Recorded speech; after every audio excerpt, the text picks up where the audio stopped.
Salutări din California, Sacramento. Ne aflăm foarte aproape de zona Capitolului aici, la domnul Arnold Schwarzenegger acasă. Am învățat multe de la el în decursul timpului. Și astăzi facem un episod foarte scurt și rapid despre cum a fost la Ironman Sacramento și care e nebunia asta cu 8-3X-ul ăsta. Pe scurt, am venit aici cu un plan, probabil că cei care ați văzut, am făcut o strategie cu vreo 10 zile înainte de concurs pentru a înțelege dacă mă aflu la nivelul la care pot să susțin un anumit ritm la bicicletă și la alergare, în așa fel încât, conform cu niște estimări matematice, să putem atinge anumiți timp la bicicletă și la alergare, iar per total și la not estimativ, iar per total să facem un Ironman în 8 ore și jumătate. Toată paradigma aceasta, Ironman California și 8 ore jumate, sunt în strânsă legătură de vreo 2 ani de zile. Anul trecut am fost aici, am încercat să concurez, dar nu a mers. Am avut acel eveniment nefericit cu coastele rupte și apoi cu ciclonul. Anul acesta totul a fost extraordinar, fiecare zi a fost superbă, liniștită și după aceea în ziua cursei vântul a fost destul de intens. Nu știu exact cât să zic, 25-30 de kilometri, dar au fost multe zone cu vânt frontal, evident și cu vânt de spate, vânt lateral, dar în fine, astea sunt scuze, nu contează.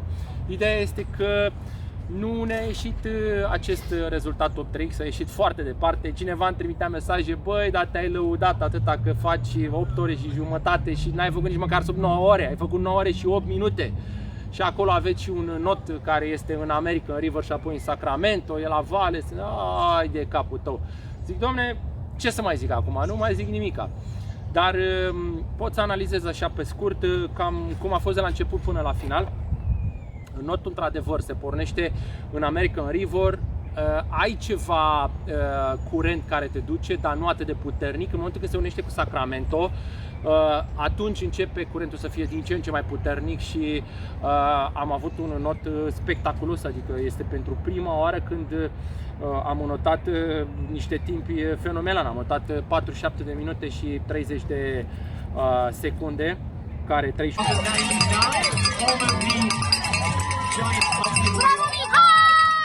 de secunde, care pentru mine să not la ritmul ăsta e senzație. Nu am notat în vecii vecilor și mi-ar plăcea să not așa, dar aici a fost un not asistat de curent la vale. Din punctul ăsta de vedere m-am simțit foarte mult ca la Triathlon Timișoara, când la Timișoara am mers cu vaporașul în amonte și după aceea am notat la vale. Aici ne-au dus cu autobuzul la zona de start și după aceea am notat cu râul în jos. Atenție, deși am făcut 47 de minute și 30 de secunde, care aș spune că un timp realist în condiții normale ar fi fost undeva la vreo 58 de minute, cam așa, 58-59, undeva la între 1.30 și 1.32, cam așa eram pregătit să merg pe 100, 1.32, 1.30. Iar aici am mers cu vreo 10 minute mai repede, 10, chiar 11 minute mai repede, ceea ce este extraordinar. Însă acest aspect cred că a fost compensat de not rapid la vale, a fost compensat de o tranziție foarte, foarte lungă, pentru că din locul de unde ieșeai din apă și până în stadion unde erau bicicletele a trebuit să alergăm o grămadă de sculți, evident, și tranziția a fost de 10 minute și 27 de secunde. Au fost o milă și ceva, din câte am înțeles, deci vreo 1 kilometru 600-700 de alergat, plus în stadion după aceea, totul de sculți, după un not, deci este un timp, este o distanță și tranziția asta îți anulează cumva un notul ăla rapid de 47 de minute, că dacă aveam 2-3 minute o tranziție, ieșeau 50 de minute în notul cu T1, dar așa au ieșit 59 de minute sau cât au ieșit. Da, 50 47, 58 de minute. Da. La not a fost extraordinară apa. Se tot vehicula că o să fie apa poate nasoală. Băi nene, veniți în România să vedeți ce la noi, la Mogoșoaia, să vedeți la Bufte acolo câte bălării sunt în apă. Băi, la băieții și aici era spectaculoasă apa, de curată și a fost extraordinară notul. Am ieșit destul de bine când am văzut, de fapt nu am văzut, sincer să fiu, Sau ba, cred că da, am văzut timpul ceva așa cu ochiul, am văzut ceva cu 40, mamă, a fost sub 50. Dă, iau la fugă în tranziție, am depășit câțiva până în tranziție. Toată cursa asta m-am duelat, ca să zic așa, încă dinainte de concurs cu Julien Boulan, care este un prieten de-al meu francez, cu care am mai concurat în Malaezia în 2018 și în Kona în 2019. În Malaezia eu am câștigat, am făcut o cursă extraordinară acolo și eu și el, când mă depășea el, când îl depășeam eu, când mă depășeam pe maraton. Până la urmă a reușit să duc până la capăt, la finish și să ies eu în fața lui. Ne-am calificat amândoi atunci în Hawaii, iar în Hawaii el a venit cu o formă extraordinară și oricum el are și aiurea specială pentru a alerga în căldură și a făcut o cursă mult mai bună.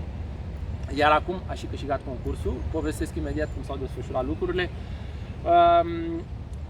Am plecat din tranziție și l-am văzut la bicicletă, era chiar în fața mea. Avem o poză foarte frumoasă, cum suntem plecați din tranziție și am început pedalarea. Nu știam exact pe ce poziție sunt, dar știam că sunt în spate și m-am apucat să pedalez, să prind din urmă cât de mult pot. 2 ture de 90 de kilometri, mă așteptam la o bicicletă rapidă la un timp de 4 ore 30 în condiții normale sau poate chiar sub 4 ore 30, însă a ieșit un timp slăbuț când te uiți la cifre, 4 ore 46. Aici la 4 ore 46 ce aș vrea să mă uit este că pe prima parte vântul nu a fost atât de puternic, dar pe a doua parte s-a intensificat și erau niște segmente ca la americani, linie dreaptă, bulevard lung, bulevard, stradă lungă, mergeai vânt frontal, aveai și poate câte 30 de minute vânt de față, când nu aveai ce să faci, dacă te ridicai pierdeai. Foarte mulți concurenți stăteau sus pe ghidon, nu stăteau în poziția aero. Pierzi foarte mult acolo, dar pierzi și foarte mult când stai aplecat să te protejezi de vânt, pentru că există o încărcare extraordinară pe spate, pe toți mușchii care echilibrează corpul în acea poziție. Am dat spliturile special la 90 de km și un lucru, la prima tură de 90 de km am făcut 2 ore 21 de minute și am mers cu o viteză medie de 38,2, 304 average power, 305 W normalized power, deci 304-305 foarte, foarte apropiat. Targetul meu era să merg la 300 de W, 295-300 de W. Acum am mers la 300-305, știam că Julian, el este un alergător foarte bun și atunci am zis că măcar în prima parte să mă rup puțin de el și să am o diferență. Mi-ar fi plăcut să am măcar 5-6 minute și știam că el aleargă 3 ore 4, pe la 3 ore 2 minute, dar zic, băi, între 3 ore 2, 3 ore 4, 3 ore 6 și zic, dacă reușesc să aleg și eu în 3 ore 5, 6, 8 minute, atunci dacă aș avea un 4 minute de pe bicicletă, poate reușesc să ies în față. Cam asta era strategia pe care o aveam în cap la bicicletă. Prima bucată de 90 de km în 2 ore 21 de minute, 305 W. Iar a doua bucată am făcut-o cu 3 minute și jumătate mai încet, 2 ore 25.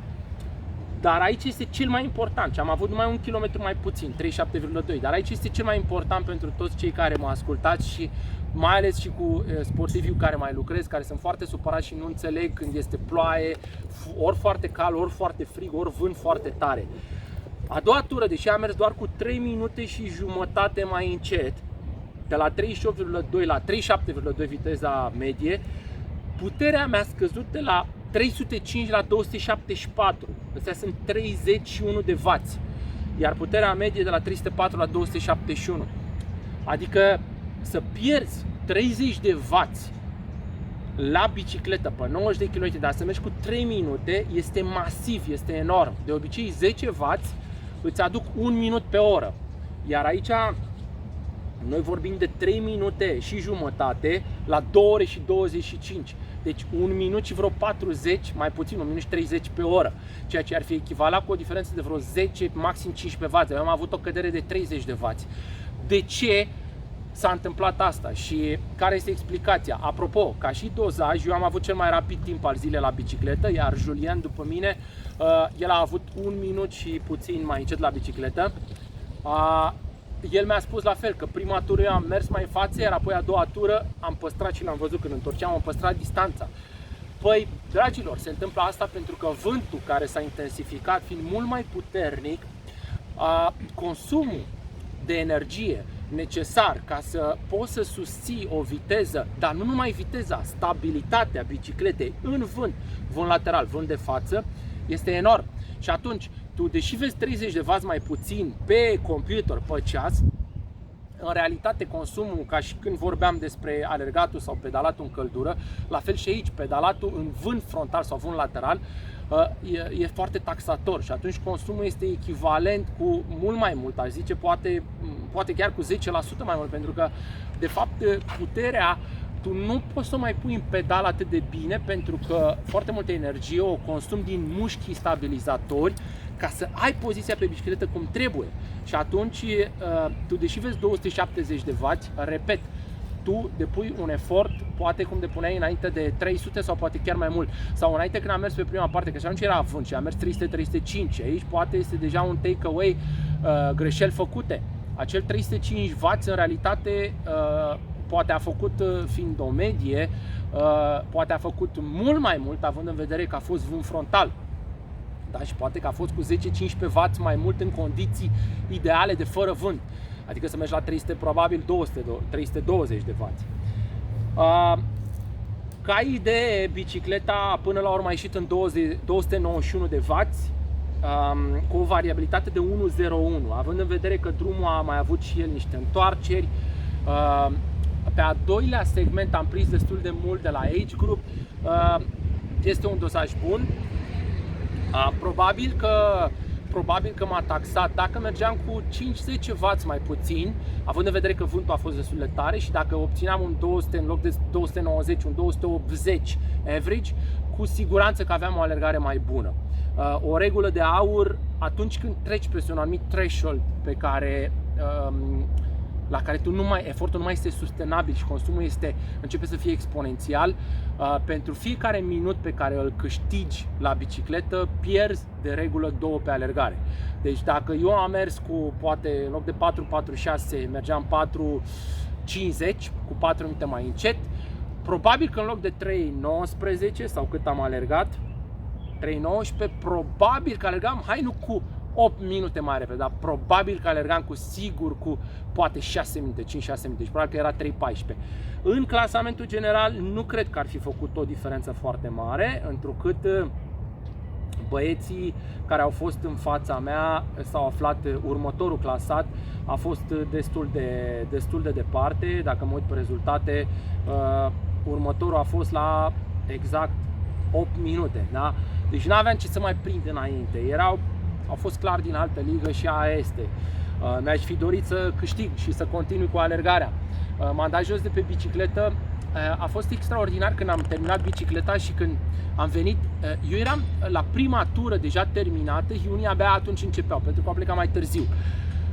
Apoi eu am terminat a doua tură și era extraordinar să vezi cum unii porneau în prima tură, adică aveam aproape 90 de kilometri în fața lor și acum înțeleg cum sunt probabil toți sportivii de la pro când sunt în față și primesc aplauze și tot felul de încurajări. Mamă, e extraordinar să vezi că o grămadă de la amatori din partea cealaltă mi-mi făceau semne, mă aplaudau de pe bicicletă când vedeau că vin și că sunt primul și e o senzație extraordinară. Și când am intrat în tranziție, Mike Riley urla, primul bărbat la Age Group în tranziție.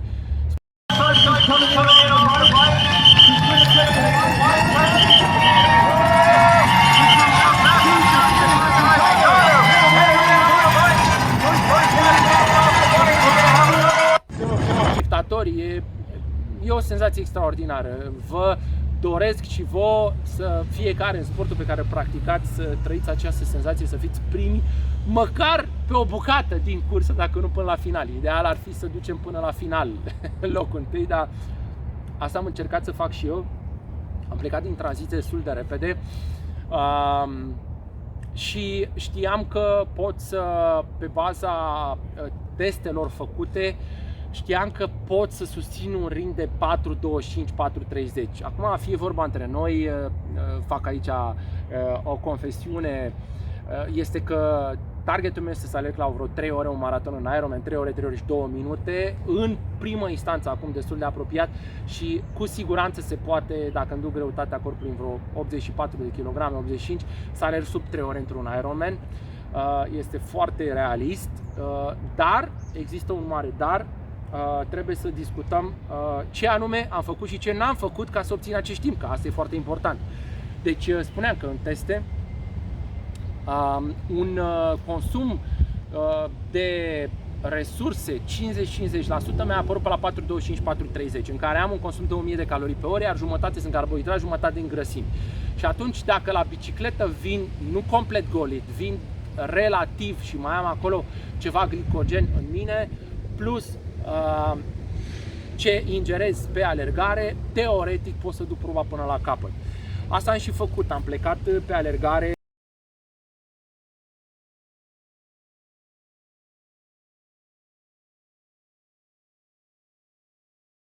Primii kilometri am făcut la 4,25, primii 5 km la 4,25.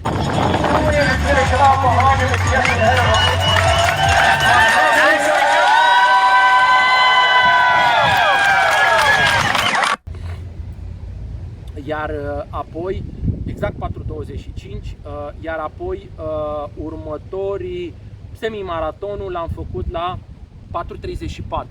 Deci deja am pierdut 10 secunde pe kilometru.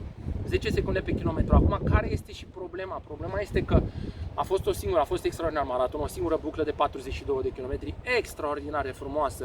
Am mai alergat odată așa în Maastricht, mi se pare, în Olanda, dar este extraordinar să alegi o singură buclă și să nu alegi mai multe. Problema este că te duceai în sud și după aceea mergeai înapoi în nord, unde aveai numai vânt frontal, și după aceea reveneai către oraș, iar aveai vânt de spate și intrai în oraș, făceai 2 ture în jurul Capitolului și apoi mergeai la finish. Bucata asta de primii 20 de kilometri era și o zonă foarte, cum să spun, era în pădure, era frumos, era natură, dar erai singur, nu era nimeni pe acolo și din cauza vântului frontal este normal că ți este mult mai greu, încetinești. Targetul era să merg la vreo 350 de W, bazat pe ce spunea Stride-ul, iar un pace mediu ar fost de 4,25-4,30, dar degeaba 4,25-4,30, că dacă tu mergi cu 350 de W, dar ai vânt frontal, e aceeași problemă sau același aspect ca și la bicicletă. Viteza o să fie cu 5-10 secunde mai încet, că aia este, și ca să mergi tot cu 4,25-4,30, în loc de 350 W, trebuia să mergi 365, 360, 365, care asta deja eram într-o zonă energetică complet diferită. Iar eu aici, asta este aspectul cel mai important, ce cred că s-a întâmplat, pentru că am mers bine jumătate de maraton, 21. După aceea deja am simțit că e ceva în neregulă la kilometru 21, am mai mers bine până la 25. Am mai mers bine până la 25 și după aceea, după kilometru 25, a început să fie nașpa, ca să zic așa pe românește. M-am dus în final, a doua bucată de semi-maraton, am făcut la 4,55 ritm mediu, 4,56. Deci am făcut 4,35 cu 4,56, a ieșit media 4,45. Dacă plecam la 4,40, puteam să susțin 4,40 din prima? Foarte bună întrebare. Dacă mergeam mai încet la bicicletă cu 4 minute, puteam să alerg în loc de 4,40, să alerg 4,35? Extraordinar de bună întrebare. Toate acestea sunt scenarii pe care pot să le sunt numai ipoteze pe care poți să le dezbați, dar în realitate când te afli acolo în cursă trebuie să iei decizii, iar aceste decizii le-am luat, am riscat, trebuie să recunosc, le-am luat la risc. De ce? Pentru că mă aflam în față, mi-am dat seama după ce am văzut bicicleta că deja am mers 305W, mersem 2 ore 21, nu aveam, și simțeam că vântul se intensifică, nu aveam nicio șansă să mai merg cu încă cât 20 de W în plus, să merg mai rapid ca să fac 4 ore, îmi trebuiau 4 ore 30 la maratonul pe care l-alerg eu. Și atunci am zis, bă, asta este, deja o oră prima tranziție cu notul, 4 ore 40 și bicicleta, asta e, văd că pot să mai alerg, dar cel puțin securizez un loc bun overall și la age group. Și atunci am luat-o la alergare și primii 13 km au fost extraordinari. Am fost primul, Julian, care știu că alergă bine, abia la kilometrul 13 m-a prins, am încercat să mă țin după el vreo 400-500 de metri, dar mi-am dat seama că deja el alerga cu dar se uita în permanență pe ceas, am folosit destul de mult feeling-ul, dar alergam mai repede, adică el zicea 4:20, dar eu am simțit că era mai repede atât. Nu am ales să merg după el pentru că mi-era prea greu, am mers în ritmul meu. Problema este că totul a mers bine până pe la 20 ceva, dar deja după aceea la kilometrul 24-25 au început să vină din urmă. Am întors în capăt la 23-24, l-am văzut că el nu era departe, aveam aceeași distanță între noi, adică n-a alergat mult mai repede, a alergat pentru că el a avut 4:25 pace-ul final, eu am avut 4:45 pe tot maratonul. Și era în vizorul meu în permanență, să fie avut 800 de metri, maxim 1 kilometru. A întors, l-am văzut că era sleit de puteri și era leșinat și el m-a văzut că era leșinat și face ok, Mihai, is done. Dar după aceea, din urmă au început să vină băieții. A venit Fabian, care neamțul ăsta zboară, era un fel de Patrick Lange cu Faris Al-Sultan, așa foarte frumos îmbrăcat, cu pieptul dezvelit, subțirel așa la pas, foarte frumos alerga. A trecut pe lângă mine. Ce poți să faci? Să te legi cu o frânghie, să te duci după el? Nu poți, asta este. Accepti, tragi mai departe și încerci, dar nu poți. Apoi a mai fost un belgian și un olandez și am crezut, zic, bă, asta este, rămân pe 5. Dar când să intru către oraș pe un pod, a mai trecut și un spaniol, care ăsta a alergat cel mai rapid, a alergat 2:54, mi se pare, 2:54, extraordinar. Ce pot să zic? Felicitări lor. Dar o paranteză aici, ce am vorbit cu ei, toți băieții ăștia, 68, 67 de kilograme, 65, 68, adică e o diferență foarte mare să alergi cu 90-91 de kilograme versus 68 de kilograme. Am terminat maratonul ăsta în 3 ore și 19 minute, 4:45. Asta este viața. Am terminat pe locul 6 la general și 3 la categoria de vârstă. There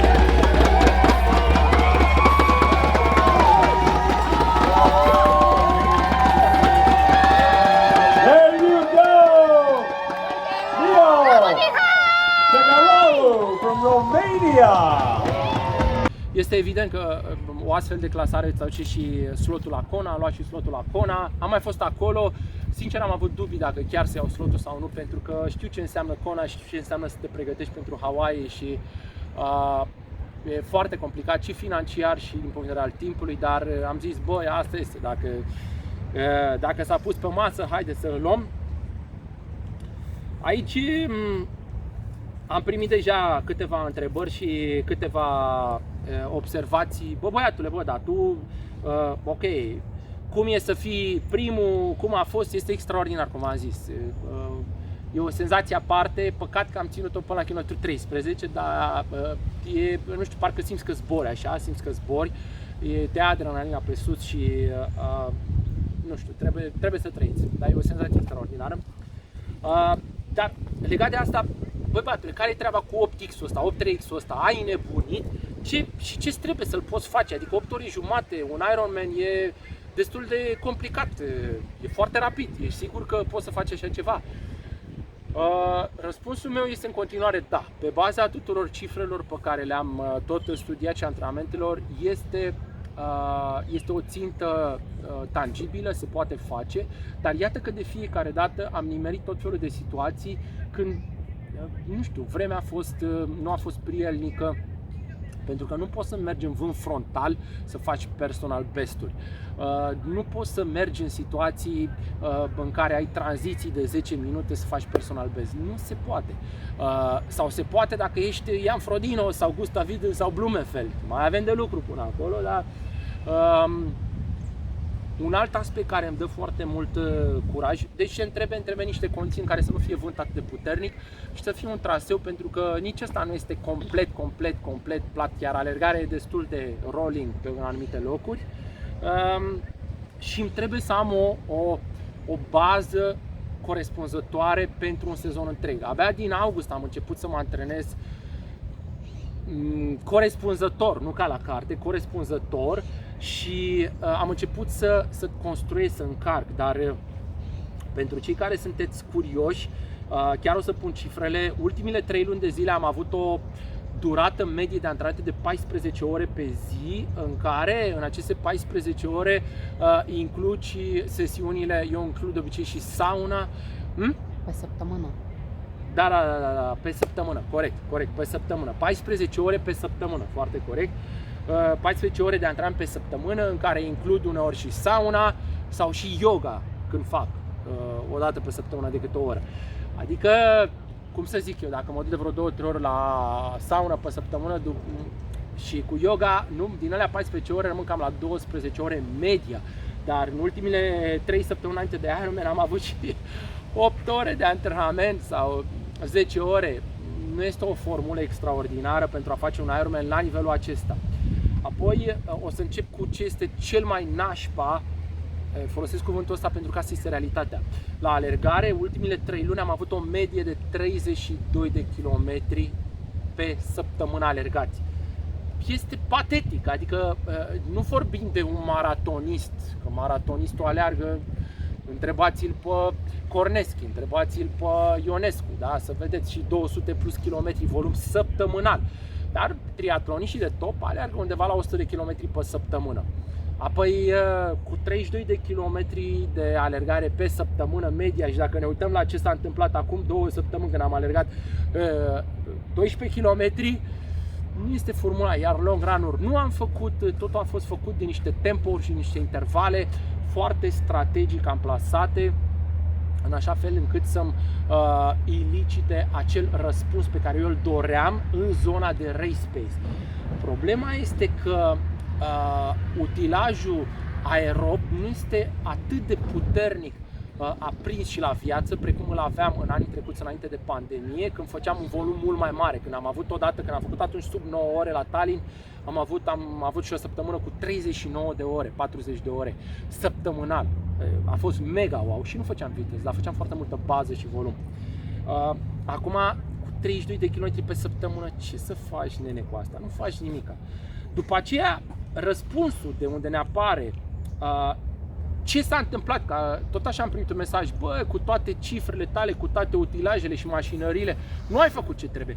Da, pentru că în ecuația asta, spre exemplu, notul nu a fost profilat aici și notul nefiind profilat, eu știam că neavând o bază la not, taxarea este foarte mare, consumul este foarte mare. Din nou, la not, dacă mă uit pe ultimele 3 luni de zile, media mea săptămânală și toate cifrele astea și toate aceste grafice le pun la vedere, că nu am nimic de ascuns în montaj, media săptămânală 6,4 km de not, câte 2, maxim 3 săptămâni pe sesiune.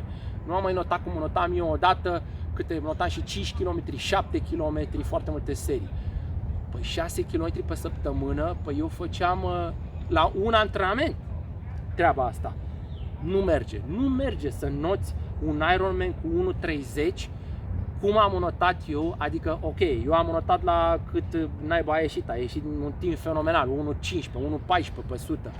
Da, să ne înțelegem, este de la râu care a curs, dar o medie realistă ar fi fost 1.30, 1.32, pe care am reușit-o cu neopren, dar consumul pe care, sau prețul pe care l-am plătit a fost foarte mult din resursele de glicogen, pentru că, mă repet, componenta aerobă nu compensează atât de bine cu consumul de lipide și atunci trebuie să intre în glicogen ca să-mi susține efortul. Atunci te bucuri la un not de 56-58, dar tu atunci arzi o grămadă de chibrituri dintr-o bicicletă bună, iar după aceea când te urci pe bicicletă, dacă și acolo mai arzi multe chibrituri, că ai vânt frontal, că ai vânt lateral, că faci depășiri și așa mai departe, arzi chibrituri dintr-un maraton bun. Și atunci tu te trezești, bă, stai, eu am făcut testarea acum 10 zile înainte de concurs și aveam o economie extraordinară la 4.30 pe alergare, 4.25, 4.30. Ce s-a întâmplat cu economia aia? De ce m-am chinuit cu 4.45? Păi, tocmai că am ars foarte mult la not, pentru că nu am avut antrenamentul necesar. Apoi, de la bicicletă, am ars foarte mult pentru că am avut foarte mult vânt frontal, vânt lateral și apoi am rămas cu un gaz foarte mic, corpul, tu nu mai poți să fac întotdeauna apel la expresia cu oala de sarmale, nu poți să mergi cu oala de sarmale după tine să mănânci ca să pui înapoi caloriile pe care le-ai consumat și atunci începi să te duci natural într-o zonă de aerob superior, zonă primul prag ventilator pe care poți să-l susții și pe ăla trebuie să muncești grav de el, da? Și cam asta este. Te rogi la Dumnezeu să poți să tragi până la capăt și să nu cedezi. Munca este extraordinară, aveam momente când era iar vânt și alegam cu 5 minute sau 5:20 și mi se părea ca și cum alegam cu 4:20. Ce 4:20? 4:00. Da. Norocul meu a mai fost, de ce am făcut totuși un rezultat relativ decent, este că am făcut în ultimele 3 luni o medie de 150 de kilometri la bicicletă pe săptămână. Din nou, execrabil. Dacă stai să te gândești că asta ar trebui să fie o tură lungă. Nu am mai făcut, am făcut și eu vreo 2-3 ture în ultimele weekenduri, 2-3 weekenduri. Nu se îngrașă porcul în ajun, am reușit o formulă, având în vedere că îmi cunosc destul de bine corpul și am jonglat bine cu intensitățile și cu aparaturile pe care le am, în așa fel încât să știu exact că nu mă ard. Am venit cu această strategie super optimistă, am tras până la capăt, dar iată că până la urmă nu am făcut top 3X-ul, dar a ieșit un loc 3 la categorie, care ne-a adus lotul la Kona, și un loc 6 la general. A ieșit cel mai rapid timp al bicicletei din ziua cursei. Apropo de asta, am avut o problemă cu roata la bicicletă. Exact cu o zi înainte de concurs trebuia să pun în tranziție bicicleta și am trecut peste o groapă, s-a dus presiune că rulez pe tubeless, s-a dus presiune și era destul semi-desumflată și după aceea am trecut peste altă groapă, acolo s-a întâmplat, s-a rupt tape-ul, s-a dat naiba, a început să curgă tot lichidul pe lângă spițe. Am încercat seara să repar roata, am luat-o cu mine, am lăsat doar bicicleta în tranziție, nu a reușit. E un stres adițional, tu cursa să o ai duminică și tu sâmbătă seara să te odihnești la 8-9 seara să stai să umbli la roată. Nu am reușit să o fac, că nu aveam la mine tape ca să pot să lipesc, nu aveam soluție. Așa că am postat pe Facebook, pe grupul Ironman California și mare noroc cu un băiat, Eric, super de treabă, un american, care mi-a dat roata lui, un Zip 808, și am luat chiar în dimineața cursei și am folosit roata lui și am putut să iau startul. Dar ăsta este din nou aspect de stresor psihologic care nu te ajută. Acum nu spun eu că rezultatul ăsta e din cauza roții, dar spun că poți fi pus la încercare, să ai tot felul de situații și nu trebuie să te dai bătut până la capăt. Trebuie să epuizezi toate soluțiile și când le-ai epuizat pe toate, abia atunci să începi să cauți soluții. Adică asta este șmecheria. Șmecheria este că toate astea sunt încercări și tu zici, mamă, de ce tocmai acum? Mama, acum vreau să fac proiectul cu tare, vreau să fac... Păi tocmai este dat să fie așa ca să poți să devii mai bun și ca să iese la iveală adevărata ta tărie și îți dai seama dacă e normal, te mai enervezi, mai înjuri, mai trântești o ușă. Dar important este să te întorci la tine, să te calmezi și să nu te pierzi cu firea, să te gândești ce ai putea să faci cel mai bine, ca atunci, peste 9 zi, peste o săptămână, 2, 3, un an, 2, când te uiți înapoi, zici, bă, dar dacă făceam aia, mă. Adică să nu te macine gândul ăsta că ai fi avut soluții sau alternative neepuizate și nu ai trecut prin ele. Cu asta închei, pentru că am epuizat toate gândurile pe care le aveam despre acest concurs. Nu am primit niciun semn că asta este finalul încercării. Nu, am primit semne doar că lucrurile sunt bine și de am reușit așa ceva cu astfel de volume de antrenament, atenție, 12-13 ore de antrenament de ore pe săptămână, o nimica toată 30 ceva de kilometri la alergare, 6 km la not și ceva bicicletă. Păi băiatule, imaginează-ți ce s-ar întâmpla dacă aș pune o încărcare dublă de 25 de ore, să fac cum făceam 80 de km pe săptămână și nu trebuie mult asta, îmi trebuie doar 6 săptămâni, că baza este.